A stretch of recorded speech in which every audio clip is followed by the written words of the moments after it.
celebrity says they don't know someone, that tickles the fuck out of me. Like, it is just hilarious. It's extremely funny. Tina Turner did that with Beyonce once, and it's funny as shit. But anywho, like Brandy's on Tyra Banks' show, and Tyra brings up the accident. Brandy is like, I really don't want to talk about that. I'm just really trying to move forward. Like, I really don't want to talk about it. And Tyra's like, okay, cool. So after the accident happened, and Brandy's like, yeah, I just don't want to talk about that. I understand, I can see how that can be painful. Because when the accident happened, like Tyra was bringing it up. all the fucking question. And it's like, man, you've got to stop this shit. Or she's telling her, they were at Oprah's, Oprah said at Legends thing at her house.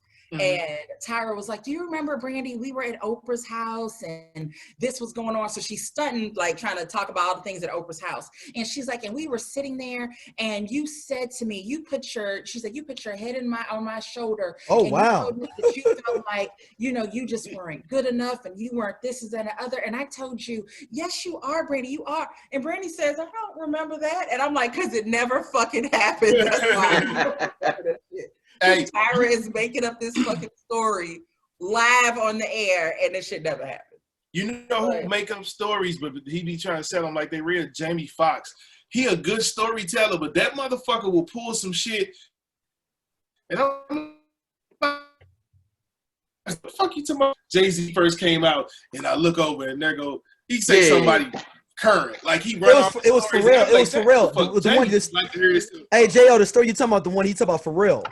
It might at be his house, at his house party. Yep.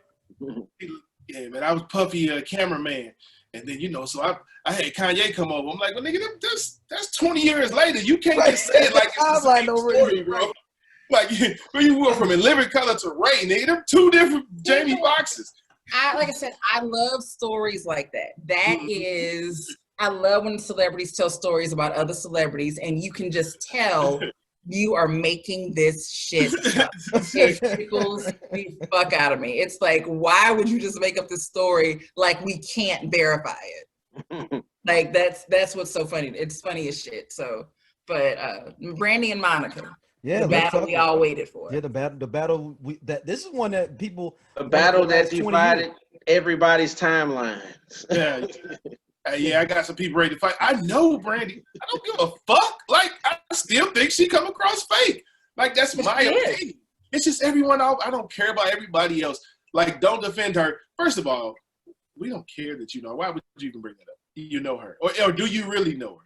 You lived in California 2 years. Shut the fuck up. I don't hear that. Hey, JL, this was the fakest thing I think she said during the whole night. Like, when Monica had some people off to the side that had like the free C murder. She was talking about like the free C murder and like Black Lives Matter, some movement like, to get people out of jail.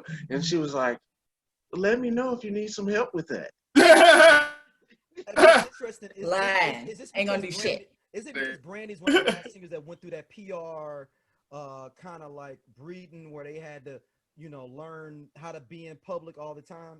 Is that? Are you talking about all the media training and A&R artists? Is that why she comes off so fake?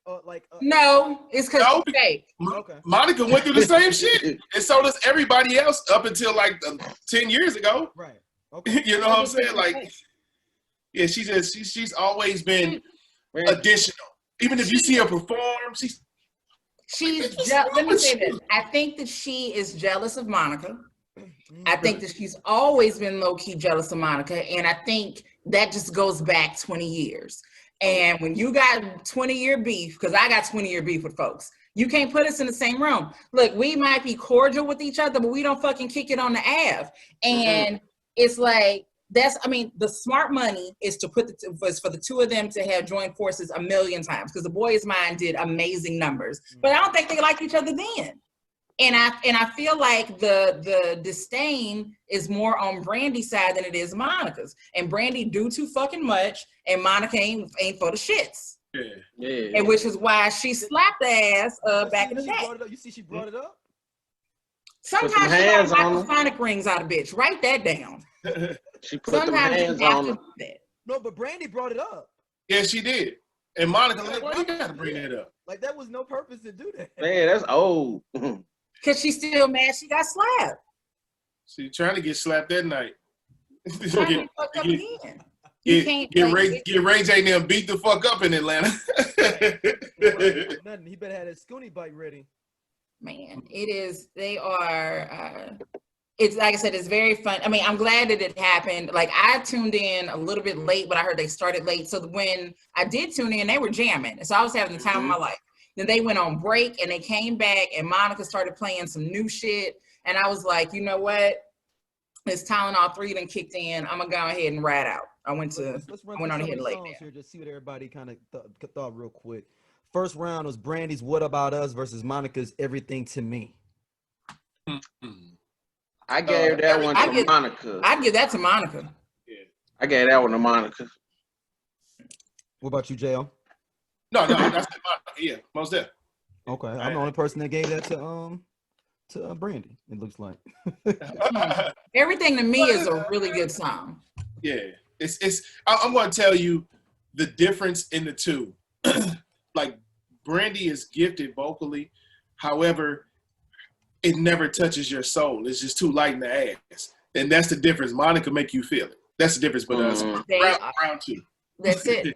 Write that down. People were going off about vocals and etc. And I'm like, look, I think both of them can sing. Monica has a more soulful voice. When they did that Whitney Houston tribute, it's a reason that Monica sang "I Love the Lord" and Brandy ass was out there hopping out want to dance with somebody. Because Brandy doesn't have the range to knock out that gospel song like that. Correct. Yep.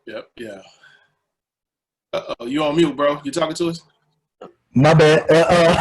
No, I was saying is okay. That's fair enough. So we got Brandy in the front. Monica first round. Round two, Brandy "He Is" versus Monica's "A Dozen Roses." That one I was kind of like lost. I didn't know either of those songs. So I don't know either one of those songs. Yeah, I didn't know. Since I like Monica more, I just gave it to Monica. I'll call it a draw because I'm not familiar with either one of those songs. Yeah, I said draw because I didn't know. I don't have an opinion on it.